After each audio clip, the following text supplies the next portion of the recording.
आज का हमारा टॉपिक है पीवाईक्यू। प्रीवियस ईयर में पूछा गया है नीट में, और चैप्टर हमारा रहेगा रिडॉक्स रिएक्शन। ठीक है, इसमें क्या क्या क्वेश्चन अभी तक पूछा गया है आपका नीट में, उसी को हम लोग लेके यहाँ पे डिस्कस करेंगे। तो पहला क्वेश्चन है the oxidation state of chromium in CrO5। एक कंपाउंड दिया हुआ है आपका CrO5, ठीक है, और इसमें क्रोमियम का ऑक्सीडेशन नंबर पूछा है। मैक्सिमम बच्चे क्या करते हैं, सीधा क्या करेंगे कि जिसका निकालना है उसको x मान लेंगे, अब प्लस ऑक्सीजन का जानते हैं -2 इंटू क्या करेंगे 5 करेंगे और इक्वल टू 0। क्यों? क्योंकि इसके ऊपर कोई चार्ज नहीं है। और यहाँ पे जैसे ऐसे करेंगे आपका कितना हो जाएगा, -10 इक्वल टू 0 और x इक्वल टू आपका +10, जो कि बिल्कुल ही गलत है। समझ में आ रहा है? मतलब आपको ऑलमोस्ट बनाने का प्रोसेस तो यही है, लेकिन जब किसी कंपाउंड में जब तक आप स्ट्रक्चर नहीं बनाएंगे, स्ट्रक्चर नहीं समझेंगे, तो आप हमेशा गलती में पड़ जाएंगे या आपका क्वेश्चन गलत हो जाएगा। ठीक है, तो ये जो प्रोसेस है इसमें नहीं बनाएंगे। तब है सबसे पहले हम लोग इसका स्ट्रक्चर जान लेते हैं कि इसका स्ट्रक्चर क्या है। तो ये क्रोमियम है और इसमें जो ऑक्सीजन जो लगा होता है कुछ इस तरह से लगा होता है, और ये स्पेशल केस है जिसको कि हम लोग बटरफ्लाई स्ट्रक्चर भी कहते थे, याद होगा। तो ये स्ट्रक्चर कुछ इस तरह से है। अब देख लीजिए यहाँ पे सबका बॉन्ड पूरा है। आप देखिए स्ट्रक्चर कभी भी बनाइए तो आप देखिए कि उसमें उसका बॉन्ड पूरा हो रहा है कि नहीं। ऑक्सीजन का 2, ऑक्सीजन का 2 2 2 2 और क्रोमियम का मैक्सिमम 6 हो सकता है। तो यहाँ पे ये मैक्सिमम 6 अपना शो कर रहा है। मतलब यहाँ पे जो हम जाने कि +10 आपका गलत आया। क्यों गलत आया? क्योंकि हमें पता है कि अगर क्रोमियम का कितना भी होगा तो मैक्सिमम कितना होगा, इसका मैक्सिमम जो ऑक्सीडेशन नंबर होगा वो कितना होगा, +6 होगा। मतलब +6 अगर आ रहा है तो ठीक है, अगर इससे ज्यादा आ रहा है तब तो आप गलती है। मतलब अगर कभी भी क्रोमियम का +6 से ज्यादा आ रहा हो, समझ लीजिए कि आप कहीं ना कहीं गलती कर रहे हैं। तो सबसे पहले स्ट्रक्चर बनाइए। अब देखिए केस क्या है यहाँ पे ये आपका केस है ऑक्सीजन के बीच में बॉन्ड है, ऑक्सीजन के बीच में बॉन्ड है। पैरोक्साइड वाला केस है आपका। जहां भी पैरोक्साइड वाला केस रहेगा आपको बिना स्ट्रक्चर बनाए हुए ऑक्सीजन नंबर निकालिएगा, गलत होगा। ठीक है, चलिए इस ऑक्सीजन के लिए आपका यहाँ पे एक तो यहाँ पे बॉन्ड हो गया है, तो एक ही बॉन्ड जुड़ा हुआ है, तो यहाँ पे इसका -1 कहेंगे इसके लिए। ठीक है, तो यहाँ पे इसके लिए +1। अगर इसकी बात करें तो इसके लिए -1, तो इसके लिए यहाँ पे +1। इसका यहाँ पे -1, तो यहाँ पे कितना हो जाएगा, +1। क्यों? क्योंकि पेरोक्साइड में हम लोग ऑक्सीजन का कितना देखते हैं, ऑक्सीडेशन स्टेट -1 देखते हैं। यहाँ पे -1 तो यहाँ पे +1, और इसका -2 है तो इसका कितना हो जाएगा, इसके चलते +2। अब ओवरऑल आप काउंट कर लीजिए, 2 3 4 5 6, यहाँ पे प्लस क्या आएगा, 6 आएगा। मतलब इस क्वेश्चन का जो आंसर होगा वो क्या हो जाएगा, आपका +6 हो जाएगा। ठीक है, समझ में आया? ये तो अच्छा है कि इस ऑप्शन में आपको यहाँ पे 10 नहीं दिखा है, नहीं तो अगर इस क्वेश्चन को थोड़ा हार्ड करना रहता तो यहाँ पे क्या रहता, +10 कर देता ऑप्शन में। ये बच्चा जैसे ये निकालता और सीधा मारता आंसर ये, जो कि बिल्कुल गलत है। तो पेरोक्साइड के केस में आप हमेशा, जब हम वीडियो बना रहे थे वहां पे, जब थ्योरी बता रहे थे वहां भी बताए थे सावधान रहने के लिए, और जब आप बनाएंगे तो ध्यान रखेंगे। ठीक है, अब है कि हम मैक्सिमम कैसे जानेंगे हमारा कि किसी भी एलिमेंट्स का मैक्सिमम ऑक्सीडेशन स्टेट कितना होगा। तो उसके वैलेंस इलेक्ट्रॉन को देखकर आप पता लगा सकते हैं। आपको अगर दिक्कत है तो रिडॉक्स रिएक्शन वाले वीडियो में जाके आप देख सकते हैं, वहां पे थ्योरी आपका पूरा दिया हुआ है। नेक्स्ट जो क्वेश्चन है हमारा, लिखा है इन एसिडिक मीडियम, क्या लिखा है, in acidic medium H2O2 changes Cr2O7 to CrO5। ठीक है, विच हैज 2OO बॉन्ड, मतलब पेरोक्साइड बॉन्ड। जो ये कंपाउंड जो है वो कितना है, 2 पेरोक्साइड बॉन्ड कंटेन करता है। ठीक है, ऑलरेडी इंफॉर्मेशन दे दिया है इस क्वेश्चन में, इसके पहले वाले क्वेश्चन में इंफॉर्मेशन नहीं था। The oxidation state of chromium in CrO5 is. अब देखिए लास्ट वाला जो क्वेश्चन था और इस क्वेश्चन में कोई अंतर नहीं है। बस यहाँ पे क्या है कि ये कहानी आपको इतना दे दिया है, यहाँ पे ये कहानी है, बच्चे यहाँ फंस जाएंगे और सबसे पहले रिएक्शन करवाएंगे। ऑलरेडी आप सॉल्यूशन भी देखिएगा ना, तो वहाँ पे आपको रिएक्शन भी दिया रहेगा। यहाँ पे आपका H2O2 और एसिडिक मीडियम जब बोल रहा है आपका, तो सीधा यहाँ पे H+ दिया रहेगा, और बैलेंस करने के बाद हम लोग सीधा बैलेंस इक्वेशन यहाँ पे आपको लिख दे रहे हैं। ठीक है, H2O2 यहाँ पे 4 है और CrO5 बनेगा, और आपका क्या बनेगा, फर्दर कुछ और बनेगा। मतलब इस रिएक्शन से कोई मतलब है क्या, इस रिएक्शन से कोई मतलब है, कोई मतलब नहीं। आपको पूछा क्या है, ऑक्सीडेशन स्टेट पूछा है क्रोमियम का, किस में, CrO5 में। सेम अभी जो हम लोग बनाए वही क्वेश्चन है। अब देखिए इसमें ऑप्शन बहुत अच्छा है, इसमें +10 भी दिया हुआ है, -10 भी दिया हुआ है। ठीक है। अगर स्टार्टिंग में फिर से वही गलती करेंगे, x प्लस माइनस 2 इंटू 5 करेंगे इक्वल टू 0, तो आपका आंसर कितना आएगा +10 और आप इसको मारेंगे, जो कि बिल्कुल गलत है। इसका ये स्पेशल केस पेरोक्साइड, ये खुद ही बोल दिया है इसमें, और कितना है 2 गो पेरोक्साइड है, तो ये जब 2 पेरोक्साइड बॉन्ड है, आप इसका स्ट्रक्चर फिर से यहाँ पे देख लीजिए, इस तरह भूलिएगा नहीं, ये स्ट्रक्चर इंपॉर्टेंट है, बाकी कुछ नहीं है। स्पेशल केस से आपको देखने को मिल जाएगा नीट में कहीं ना कहीं, आप क्वेश्चन बैंक उठाएंगे तो, और ऑलरेडी PYQ बना रहे हैं तो क्वेश्चन बैंक से ही बना रहे हैं हम लोग। समझ में आया? तो इसका भी आंसर कितना हो जाएगा +6। चलिए नेक्स्ट क्वेश्चन है ऑक्सीडेशन स्टेट पूछा है, ऑक्सीडेशन नंबर नहीं पूछा है, ऑक्सीडेशन स्टेट पूछा है। इसका महत्व है, ऑक्सीडेशन स्टेट देखिए आपका जो है ना फ्रैक्शन में होगा, ऑक्सीडेशन नंबर फ्रैक्शन में आपका नहीं आएगा, लेकिन ऑक्सीडेशन स्टेट जो है ना वो आपको फ्रैक्शन में आ सकता है। ऑलरेडी फ्रैक्शन में ऑप्शन भी दिया हुआ है, इन Fe3O4, क्या है आपका Fe3O4।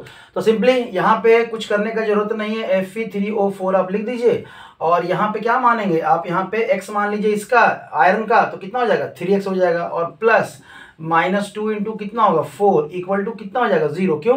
क्योंकि ओवरऑल इस पर कोई चार्ज नहीं है। अब देखिए ये मैथ नहीं है, मैथ के क्लास में आप पढ़ते हैं कि अगर किसी कंपाउंड या किसी नंबर पे कोई चार्ज नहीं है मतलब 1 है। ये केमिस्ट्री है बाबू, यहाँ पे ध्यान रखिएगा कि केमिस्ट्री में अगर कुछ नहीं है मतलब 0 है, कुछ नहीं मतलब वाकई में नहीं है। ठीक है, तब कितना हो जाएगा 3x इक्वल टू, अगर ये इसको इधर लेके जाएंगे तो ये कितना हो जाएगा +8, तो x इक्वल टू कितना हो जाएगा 8/3, और ये प्लस लिखना नहीं भूले 8/3। ऑप्शन में भूल गया लेकिन आप प्लस लिखना नहीं भूले, हो सकता है ये एक ही ऑप्शन के साथ आपका प्लस माइनस करके दे दे, मतलब इसको अगर हार्ड करना होता तो ये ऑप्शन यहाँ पे प्लस रखता और यहाँ पे क्या रखता माइनस रखता, बच्चा लोग जो है ना यहीं से गड़बड़ हो जाता। ध्यान दीजिएगा यहाँ पे, ठीक है। ठीक है, नेक्स्ट क्वेश्चन जो है हमारा oxidation state of chromium in K2Cr2O7। अब देखिए इसमें आप स्ट्रक्चर बनाए तो भी ठीक है, नहीं बनाए तो भी ठीक है, क्योंकि इसमें कोई पेरोक्साइड वाला केस है नहीं, लेकिन फिर भी अगर आप स्ट्रक्चर बनाए रहेंगे, आपको प्रैक्टिस रहेगा, तभी ना आप जान पाएंगे कि आपका इसमें अंदर पेरोक्साइड है कि नहीं है। तभी क्या करना है, आप ऑलरेडी ऐसे भी निकाल के देख लीजिए। सबसे पहले अगर हम लोग इस रूल से निकालेंगे तो इसका कितना होता है, देखिए फर्स्ट ग्रुप एलिमेंट्स का हमेशा ही क्या होता है +1, और है कितना 2, प्लस इसका आप x मान लें तो यहां पे अगर एक क्रोमियम का x मानेंगे तो यहां पे कितना है 2x, प्लस ऑक्सीजन का इन जनरल कितना होता है -2, तो कितना रखेंगे 7 इक्वल टू क्या करेंगे 0 कर देंगे, तब कितना हो जाएगा +2 + 2x -14 इक्वल टू 0, आपका +2x और -12 इक्वल टू 0, तो यहाँ पे 2x equal to +12 x equal to कितना हो जाएगा +6। समझ में आया, x इक्वल टू +6। अब देखिए 6 आ रहा है तो हमें लग रहा है कि इसमें पेरोक्साइड का केस नहीं है, यहाँ पे हम लोग आंसर मार सकते हैं, ऑप्शन भी हमारा दिया हुआ है, लेकिन फिर भी हम इसके स्ट्रक्चर को समझेंगे कि इसका जो स्ट्रक्चर होगा वो होगा आपका क्रोमियम सबसे पहले बना दीजिए, और क्रोमियम के पास कितने क्रोमियम है 2 क्रोमियम है, तो आप ऑलरेडी 2 क्रोमियम बना दीजिए। ऑक्सीजन कितना है आपका 7 है, तो अगर दोनों को इक्वल बांटना हो तो कितना, देखिए समझने के लिए जो बचपन में जिस तरह से बनाते थे ना, अब 2 पोटेशियम है तो दोनों क्रोमियम पे एक आप लगा दीजिए कि दोनों क्रोमियम के हिस्से में क्या आएगा एक पोटेशियम आएगा। ठीक है, 7 है आपका क्या है ऑक्सीजन है, 7 क्या है ऑक्सीजन है, तो चलिए 7 ऑक्सीजन एक अब अगर बांटना हो तो क्या बांटिएगा 3 तो बांट ही सकते हैं ना, तो आप यहाँ पे इस तरह से 3 ऑक्सीजन इसके पास, 3 ऑक्सीजन इसके पास है ना, आप लगा दिए।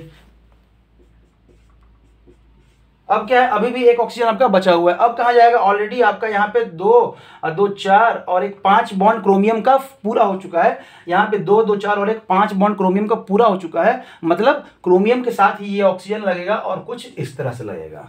समझ में आया, तो इस स्ट्रक्चर में कहीं ऑक्सीजन के बीच में बॉन्ड नहीं है, ऑक्सीजन के बीच में बॉन्ड नहीं है, तो वो पेरोक्साइड का केस नहीं है। आप इस तरह से भी बनाएंगे तो आपका सही होगा और आंसर आपका +6 है।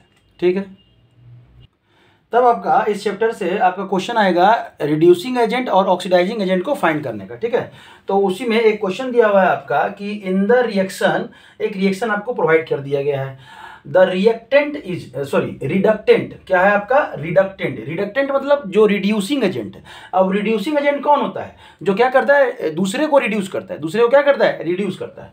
तो इसके लिए आप अगर ऑक्सीडेशन नंबर देखें यहाँ पे, तो इसमें क्रोमियम का ऑक्सीडेशन नंबर, सारे एलिमेंट्स का क्या करें ऑक्सीडेशन नंबर निकाल लें, तो क्रोमियम का जो इसमें ऑक्सीडेशन नंबर है दोनों क्रोमियम का, वो कितना होगा आपका 8 या 10 +10, कितना है आपका +10। यहाँ पे अगर आप देखेंगे मैग्नीशियम का अगर ऑक्सीडेशन नंबर देखेंगे तो +7, कितना है +7। अगर इधर आ जाइए तो क्रोमियम फिर नहीं है, यहाँ कार्बन होना चाहिए, यहाँ कार्बन होना चाहिए, ठीक है। C2O5, C2O5 का कितना हो जाएगा 10, यहाँ पे कितना दिया हुआ है 10 दिया हुआ। अब देखिए यहाँ भी जो 10 दिया हुआ है मतलब यहाँ पे 10 होना निकाल ही लीजिए ना, -2 2x plus -2 into 4 equal to -2, 2x -8 equal to -2। अच्छा 2x इक्वल टू +6। देखिए डायरेक्ट हम भी कर रहे थे, हमसे भी गलती हो रहा है, समझ में आ रहा है। 2 कार्बन का कितना है +6 है, यहाँ पे एक कार्बन का कितना है +4 है, और मैग्नीशियम का तो ऑलरेडी यहाँ पे चार्ज आपको, ये सॉरी मैंगनीज का ऑलरेडी आपको चार्ज यहाँ पे आपको दिया हुआ है। तब बोल रहा है रिडक्टेंट। अब देखिए रिडक्टेंट मतलब रिड्यूसिंग एजेंट नहीं होता, रिडक्टेंट मतलब जिनका रिडक्शन हो रहा है, समझ में आ रहा है, जिनका रिडक्शन हो रहा है। अब यहाँ पे रिडक्शन किसका हो रहा है, यहाँ पे +6 +4, या यहाँ पे 2 कार्बन का है, यहाँ पे ध्यान रखिएगा, यहाँ पे 2 कार्बन का +6 है, यहाँ पे 1 कार्बन का +4 है। सबसे ज्यादा कंफ्यूजन यहीं पे होता है, इस पॉइंट्स पे बच्चे लिखते हैं 2 कार्बन का और कंपेयर करते हैं किससे 1 कार्बन से, तो इनको यहाँ भी रिडक्शन नजर आएगा और यहाँ भी रिडक्शन नजर आएगा, तब वो कंफ्यूज कर जाते हैं। इसलिए यहाँ पे ये 2 कार्बन का है, तो 2 कार्बन का अगर आप यहाँ पे कर लें तो ये कितना हो जाएगा +8 हो जाएगा। समझ में आया, कोई दिक्कत? मतलब जितना कार्बन आपका रिएक्टेंट में है उतना ही कार्बन का आप प्रोडक्ट में भी देखिए, आपको ये कहाँ हेल्प करेगा, इक्विवेलेंट मास निकालने में भी हेल्प करेगा। उसका भी क्वेश्चन अभी हम लोग करेंगे, ठीक है, और वो आया हुआ भी है आपके प्रीवियस ईयर में। तो कितना हो रहा है, यहाँ पे क्या हो रहा है, इसका ऑक्सीडेशन हो रहा है, और यहाँ +7 से कहाँ जा रहा है, +2 जा रहा है, +7 से कहाँ जा रहा है, +2 जा रहा है, तो इसका क्या हो रहा है, रिडक्शन हो रहा है। क्या हो रहा है आपका, रिडक्शन हो रहा है। समझ में आया, मतलब आपका जो आंसर रहेगा वो क्या रहेगा, MnO4-। इसका क्या हुआ, रिडक्टेंट, मतलब ये रिड्यूस कर गया। समझ में आया, ठीक है। यहां पे जो अब अगर आप ऐसे मारे मतलब ये क्या हो जाएगा, आपका गलत हो जाएगा। समझ में आ रहा है, मतलब आप यहां से इस वर्ड को समझिएगा, इसी वर्ड पे आपको समझना है। समझ में आया, मतलब रिडक्टेंट दिया हुआ है, रिडक्टेंट मतलब जो रिड्यूस कर रहा है। अब रिड्यूस किसके कारण हो रहा है, तो रिडक्टेंट, रिड्यूस करने वाला कौन है। देखिए ऑक्सीडाइजिंग एजेंट और रिड्यूसिंग एजेंट में बहुत कंफ्यूजन होता है। ऑक्सीडाइजिंग एजेंट और आपका है रिड्यूसिंग एजेंट। मतलब ऑक्सीडाइजिंग एजेंट किसको कह रहे हैं, जो दूसरे को ऑक्सीडाइज कर रहा हो। जब हम वीडियो बना रहे थे तो वहां बोले थे कि जैसे घर में हमारे ना एक एग्जांपल दिए थे, LIC एजेंट आता है। क्या होता है, LIC एजेंट आता है, या इंश्योरेंस एजेंट आता है हमारे घर में, तो वो हम अपना इंश्योरेंस नहीं करता है, वो हमारा इंश्योरेंस करता है। मतलब ये ऑक्सीडाइजिंग एजेंट की बात कर रहे हैं। एजेंट मतलब ये अपना ऑक्सीडेशन नहीं करेगा, ये दूसरे का ऑक्सीडेशन करेगा, तो खुद का क्या करेगा, रिडक्शन करेगा। और यहाँ पे पूछ क्या रहा है आपका, रिडक्टेंट पूछ रहा है। तो यहाँ पे रिडक्टेंट मतलब रिड्यूसिंग एजेंट के बारे में पूछ रहा है। किसके बारे में पूछ रहा है, रिड्यूसिंग एजेंट। अब देखिए यहाँ पे इसका क्या हो रहा है, रिडक्शन, तो इसका हो रहा है रिडक्शन, ठीक है, और इसका हो रहा है ऑक्सीडेशन। मतलब आपका ऑक्सीडेशन किसका हो रहा है, इसका हो रहा है। जब ये ऑक्सीडेशन इसका हो रहा है मतलब ये इलेक्ट्रॉन लूज कर रहा होगा। अब ये इलेक्ट्रॉन जितना लूज करेगा वही ना ये MnO4 आपका क्या कर रहा है, गेन कर रहा है। मतलब आपका यहाँ पे रिड्यूसिंग एजेंट कौन हो जाएगा, C2O4-2। यहाँ पे इन दोनों वर्ड पे आप हमेशा ध्यान रखिएगा। हमेशा बच्चे ऑक्सीडेशन और रिडक्शन को समझते हैं कि यही ऑक्सीडाइजिंग एजेंट है और यही रिड्यूसिंग एजेंट है। ऐसा नहीं है, जस्ट उल्टा। वो LIC वाला याद रखिएगा, इंश्योरेंस एजेंट वाला याद रखिएगा, तो अपने आप समझ में आ जाएगा। नेक्स्ट जो क्वेश्चन है, अभी हम लोग ऑक्सीडाइजिंग और रिड्यूसिंग एजेंट पे कंफ्यूज कर रहे थे, उस चीज को हम लोग समझ लेते हैं यहाँ पे। तभी क्या है, यहाँ पूछ रहा है reducing agent is a substance which can, वो क्या करेगा। अब देखिए रिड्यूसिंग एजेंट है मतलब दूसरे को रिड्यूस करेगा। क्या करेगा, दूसरे को रिड्यूस करेगा। जब दूसरे को रिड्यूस कब कर सकता है, जब वो इलेक्ट्रॉन क्या करेगा, डोनेट करेगा। क्या करेगा, डोनेट करेगा। तो आंसर हमारा क्या आ जाए, डोनेट इलेक्ट्रॉन। समझ में आया, यहां तक में कोई दिक्कत, ठीक है। इसीलिए ये थ्योरी क्वेश्चन है, थ्योरेटिकल क्वेश्चन है। थ्योरेटिकल क्वेश्चन को भी हम हमेशा बोलते हैं कि थ्योरी वाले क्वेश्चन पे भी ध्यान दिए और बराबर ही ध्यान दीजिए। ऑनलाइन ऑफलाइन आप जहाँ भी पढ़ रहे हो, न्यूमेरिकल पे सबसे ज़्यादा बच्चे ध्यान देते हैं नीट वाले। भाई न्यूमेरिकल ठीक है, ध्यान देना अच्छी बात है, बनाना अच्छी बात है। आपके एग्जाम में आ कितना रहा है न्यूमेरिकल? नहीं आ रहा है, बहुत कम। मतलब आपका जो भी क्वेश्चन रहता है वो थ्योरेटिकल ही ऑलमोस्ट जितना पोर्शन है वो लगभग रहता है केमिस्ट्री में भी। तो कोशिश करेंगे थ्योरेटिकल क्वेश्चन के साथ साथ न्यूमेरिकल क्वेश्चन को आप तैयार करने का। सबसे ज़्यादा यहाँ पे ध्यान रखिएगा रिड्यूसिंग एजेंट और ऑक्सीडाइजिंग एजेंट। और जब ये वीडियो बता रहे थे तो हम बतलाए थे कि कैसे अगर कोई कंपाउंड दिया हुआ है तो ऑक्सीडेशन नंबर के हेल्प से हम लोग कैसे पहचानेंगे कि कौन रिड्यूसिंग एजेंट है और कौन ऑक्सीडाइजिंग एजेंट है। वो वीडियो में आपको ऑलरेडी दिया हुआ है, ठीक है। ये क्वेश्चन है और बहुत ही अच्छा क्वेश्चन है और इससे आपका लगभग सब क्लियर हो जाएगा कि जो हम लोग वीडियो में पढ़े थे ऑफ द 4 ऑक्सी एसिड्स आपको दिया हुआ। ऑक्सी एसिड्स मतलब ऐसा एसिड जिसमें ऑक्सीजन और हाइड्रोजन दोनों है, ठीक है। या कह सकते हैं कि जो एसिडिक हाइड्रोजन है वो किससे जुड़ा हुआ है? ऑक्सीजन से जुड़ा हुआ है, तो उसको हम लोग कहते हैं ऑक्सी एसिड्स। ऑफ क्लोरीन सारा क्लोरीन का ही oxy acid. Strongest oxidising agent. तो सबसे पहले हम लोग ये देखेंगे कि ऑक्सीडाइजिंग एजेंट करता क्या है। दूसरे को क्या करेगा? ऑक्सीडाइज। तो खुद को क्या करेगा? रिड्यूस। मतलब जब दूसरे को ऑक्सीडाइज करेगा और खुद को रिड्यूस करेगा, मतलब क्या करेगा? एक्सेप्ट करेगा आपका इलेक्ट्रॉन। ये इलेक्ट्रॉन दूसरे से क्या करेगा? एक्सेप्ट करेगा, ले लेगा। मतलब आपके घर में जो एजेंट आया वो आपसे पैसा लेता है, जो पैसा लिया तो आपके पास तो क्या है ना, उतना पॉजिटिव हो गया ना, आप उस पर उतना पॉजिटिव चले गए और वो उतना नेगेटिव हो गया आप पे। समझ में आ रहा है? तब क्या है, सबसे पहले सबका ऑक्सीडेशन नंबर हम लोग निकालेंगे। तो इसमें अगर ऑक्सीडेशन नंबर करें +1 ग्रुप का हमेशा 1, और यहाँ पे क्या है x, और यहाँ पे क्या है -2 × 4 = 0। तो यहाँ पे x का जो आएगा आपका कितना आएगा? +7 आएगा, ठीक है।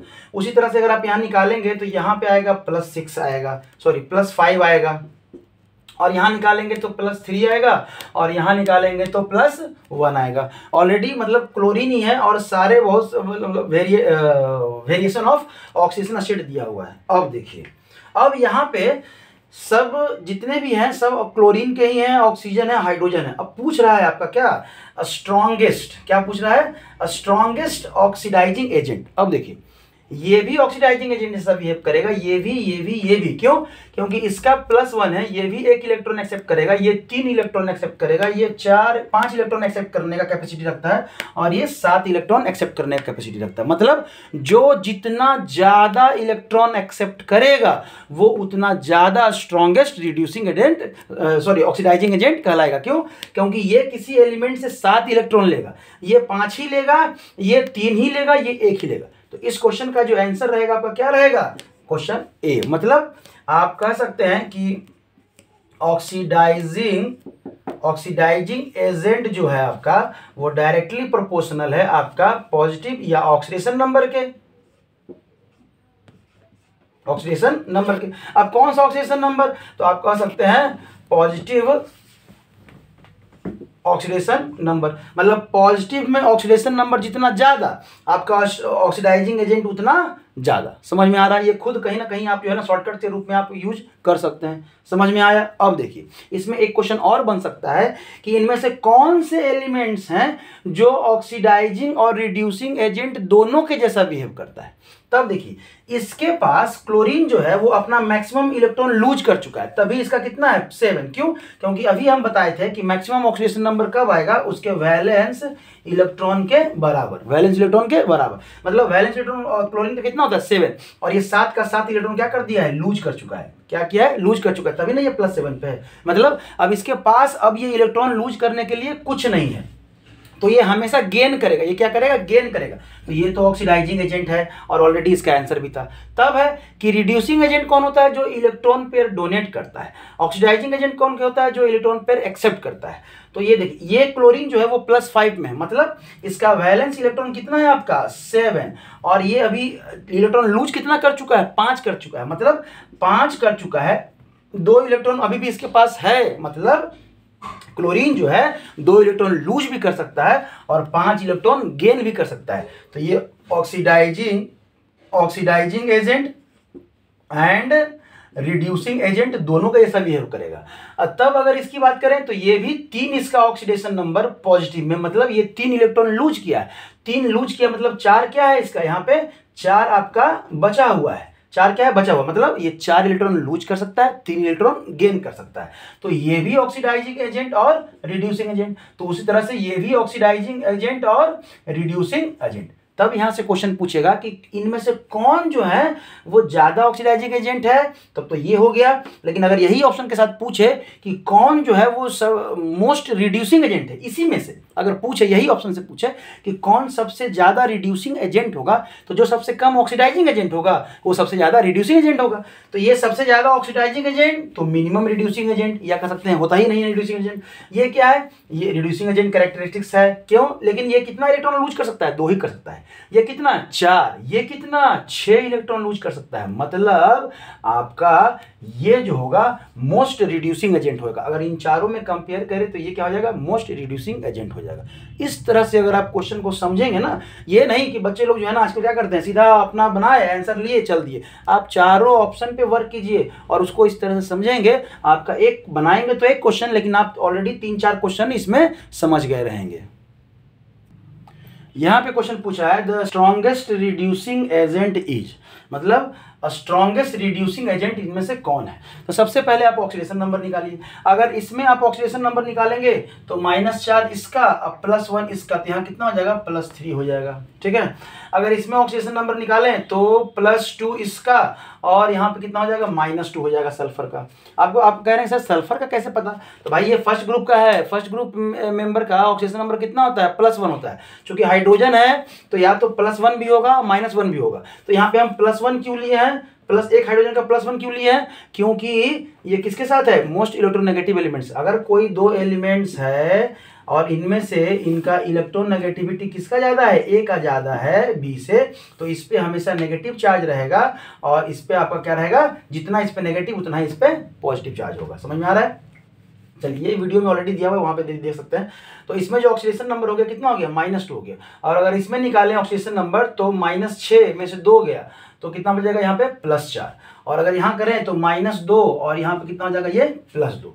तो ऑक्सीडेशन नंबर ऑलरेडी आपको पता चल चुका है। अगर सारे का ऑक्सीडेशन नंबर निकाल भी लिए तो भी आपको आइडिया लग जाएगा कि सबका तो पॉजिटिव है, एक ही का नेगेटिव है। अगर आपको नहीं भी याद आ रहा है तो भी आप आंसर मान सकते हैं कि चलो नेगेटिव वाला ही आपका क्या रहेगा, मोस्ट रिड्यूसिंग एजेंट रहेगा। फिर भी समझने के लिए, रिड्यूसिंग एजेंट क्या करता है, दूसरे को रिड्यूस करता है। क्या करता है, रिड्यूस करता है और इलेक्ट्रॉन लूज करता है। तब देखिए ये अपने मैक्सिमम इलेक्ट्रॉन लूज कर चुका है, तो ये ऑक्सीडाइजिंग एजेंट जैसा बिहेव करेगा, रिड्यूसिंग जैसा बिहेव नहीं करेगा। अगर इसकी बात करें, सल्फर की बात करें, तो इसका मैक्सिमम होता है +6 और ये है कितने पे, +4 पे। तो ये 2 इलेक्ट्रॉन और लूज कर सकता है। ठीक है, यहाँ पे ये भी रिड्यूसिंग एजेंट के जैसा काम करेगा।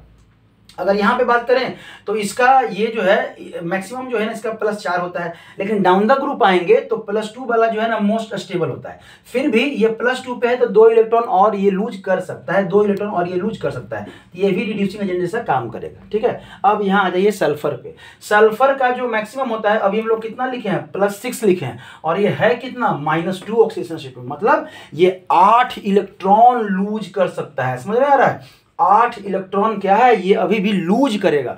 तो ये तो करेगा ही नहीं करेगा इलेक्ट्रॉन, ये 2 इलेक्ट्रॉन लूज कर रहा है, ये भी 2 इलेक्ट्रॉन लूज कर रहा है, और ये कितना कर रहा है, 8 इलेक्ट्रॉन लूज कर रहा है। मतलब यहां से एक चीज आप और कह सकते हैं कि जो हमारा रिड्यूसिंग एजेंट अगर हमको पहचानना हो तो कैसे पहचानेंगे, वो डायरेक्टली प्रोपोर्शनल होगा किसके, नेगेटिव ऑक्सीडेशन स्टेट के। तो नेगेटिव ऑक्सीडेशन स्टेट, नेगेटिव में वैल्यू, देखिए ये समझिएगा, नेगेटिव में वैल्यू जितना ज्यादा, नेगेटिव में वैल्यू जितना ज्यादा, मतलब अब ये नहीं, देखिए नेगेटिव में ज्यादा का मतलब क्या बोल रहे हैं, अगर -2 हो, -3 की बात कर रहे हैं तो हम नेगेटिव में ज्यादा बोल रहे हैं, लेकिन ओवरऑल देखेंगे तो आपका क्या रहेगा, ये वैल्यू क्या रहेगा, कम रहेगा। क्या रहेगा, कम रहेगा। तो जितना नेगेटिव ऑक्सीडेशन स्टेट उतना ज्यादा आपका रिड्यूसिंग एजेंट। तो कह सकते हैं कि नेगेटिव आपका ऑक्सीडेशन स्टेट जितना कम, तो इसको आप उल्टा कर लीजिए, ऑक्सीडेशन स्टेट ज्यादा तो less reducing agent, oxidation state कम तो मोर रिड्यूसिंग एजेंट। समझ में आया। तो इस तरह से आपके फॉर्मूला शीट पे जाएंगे तो कोचिंग के द्वारा प्रोवाइड किया जाता है, तो रटने का जरूरत नहीं है, आप खुद ही बना के है ना, आप यहाँ पे एक फॉर्मूला आप निकाल सकते हैं। समझ में आया। तो आपका इस क्वेश्चन का आंसर क्या है, ये रहेगा। ठीक है। देखिए एक क्वेश्चन ऐसा है, the equivalent weight of KiO3 in the reaction.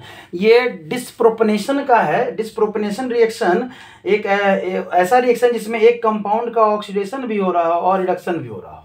तो यहाँ पे डिस्प्रोपोर्शनेशन तो प्योर फ्लो नहीं कर सकते हैं, लेकिन आपका ये रिएक्शन अगर इक्विवेलेंट मास का दिया हुआ है, आपका रिएक्शन दिया हुआ है, आपको पूछ किसका रहा है, इक्विवेलेंट मास KiO3 का पूछ रहा है। ऑप्शन जो आपका दिया हुआ है यहाँ पे वो दिया हुआ है m/1, दूसरा बी नंबर में दिया हुआ है m/6, सी नंबर में दिया हुआ है आपका m/2 और डी नंबर में दिया हुआ है m/3।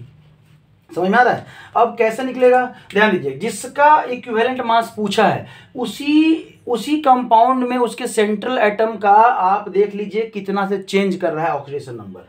तो यहाँ पे अगर ऑक्सीडेशन नंबर निकालेंगे तो इसका हो जाएगा +5, क्योंकि ऑक्सीजन का -2 और 3 ऑक्सीजन थे, -6 और इसका +1, तो -5 उधर जाएगा, कितना हो जाएगा +5। ये ऑलरेडी आपका निकाला हुआ है, नहीं भी है तो ये इस तरह से निकाल लीजिए, ये आपका +1 और +x और +-2 इंटू 3 = 0, तो x = कितना हो जाएगा यहाँ पे +5, वही लिखा हुआ है। और यहाँ पे है तो ये फर्स्ट ग्रुप एलिमेंट है, इसका +1 और इसका x = 0, तो x = कितना हो जाएगा -1। मतलब देखिए आयोडीन का यहाँ पे है +5, आयोडीन का है यहाँ पे -1, मतलब कितना से चेंज कर गया, ये +5 और -1 के बीच में कितना का डिफरेंस है। बच्चा लोग क्या करता है ना, इन दोनों को जोड़ देता है, अब जोड़ दिया तो ये हो गया कितना 4, हो गया गलत। समझ में आ रहा है? और ऑप्शन, खैर ऑप्शन तो नहीं दिया हुआ है, अब लीजिए आपको हम गलती करने के लिए यहाँ पे ऑप्शन हम क्या करते हैं, ये 4 कर देते हैं। ऐसे आया नहीं है, आसान है आपके नीट में ऑप्शन, नहीं तो यहाँ पे ऑप्शन के साथ अगर खेल जाते तो आपका जो है ना सीधा यहाँ गलती होता है। क्यों? क्योंकि बच्चा लोग सोचता है यहाँ +5 और यहाँ कितना है -1, दोनों को ऐड कर दीजिए और क्या हो गया आपका 4 हो गया। लीजिए m/4, पहला ऑप्शन ए, और आप गलती इस तरह से कर देते। तब क्या है कि कोऑर्डिनेशन सिस्टम आप क्लास 8 में याद रखिए कि +5 और -1 के बीच में कितना का गैप है, मतलब ये आपका कोऑर्डिनेशन सिस्टम, ये आपका 0, इधर आपका कहीं -1, यहाँ पे +1 +2 +3 दिखाई दे रहा है, +4 और प्लस आपका 5, मतलब समझ में आ रहा है? यहां से कहां तक जाना, यहां तक जाना, तो 1 2 3 4 5 6 7, ऐसा हो गया क्या, ऐसा हो गया 7 नहीं रे बाबा। आप देख लीजिए यहां पे जो है आपका एक तो +5 और वो क्या करना है, ऐड इन दोनों के बीच में कितना का गैप है, कितना गैप है, तो 0 से आप 5 अब प्लस 0 से -1 कितना होगा 1, ये कितना हो जाएगा, सॉरी 6, कितना हो जाएगा आपका 6। तो बच्चे यहाँ पे 2 जगह गलती कीजिएगा, एक तो यहाँ पे गलती कीजिएगा आप, और एक इसको गिनने में गलती कीजिएगा। आप यहाँ से ऑलरेडी गिन रहे हैं, ठीक है, तो यहाँ से यहाँ कितना होगा 5 और यहाँ एक कितना होगा 1 6। समझ में आया? कोई दिक्कत बोलिए? ठीक है। और अगर नहीं तो इसको इधर काट लीजिए, एक और डब्बा जो है इधर काट लीजिए, कितना हो जाएगा 6 हो जाएगा, मतलब आपका 6 हो गया, 6 इलेक्ट्रॉन का लेन देन हो गया, 6 इलेक्ट्रॉन का लूज और गेन होता है, जितना लूज और गेन होता है वही इक्विवेलेंट मास का फॉर्मूला क्या था, molecular mass by n factor. और n फैक्टर क्या था, या तो वैलेंसी या नंबर ऑफ पॉजिटिव चार्ज या नंबर ऑफ नेगेटिव चार्ज, या वैलेंसी या एसिडिटी या बेसिसिटी। तो यहाँ पे कितना इलेक्ट्रॉन का लूज गेन हो रहा है, यहाँ पे 6 इलेक्ट्रॉन का लूज और गेन हो रहा है, आंसर बी। ठीक है, इस तरह से आप क्वेश्चन कोशिश कीजिए। ऑलमोस्ट इस चैप्टर में अगर पूछेगा तो इसी तरह का क्वेश्चन पूछेगा। हम और भी सेशन लेके आएंगे आपके PYQ का, नीट का। ये आपका रिडॉक्स रिएक्शन के लिए ऑलमोस्ट स्टार्टिंग के लिए कंप्लीट है। इतना कर लिए मतलब आपका बेस बहुत अच्छा है, आप इससे फर्दर और आगे क्वेश्चन बना सकते हैं। ठीक है, थैंक यू।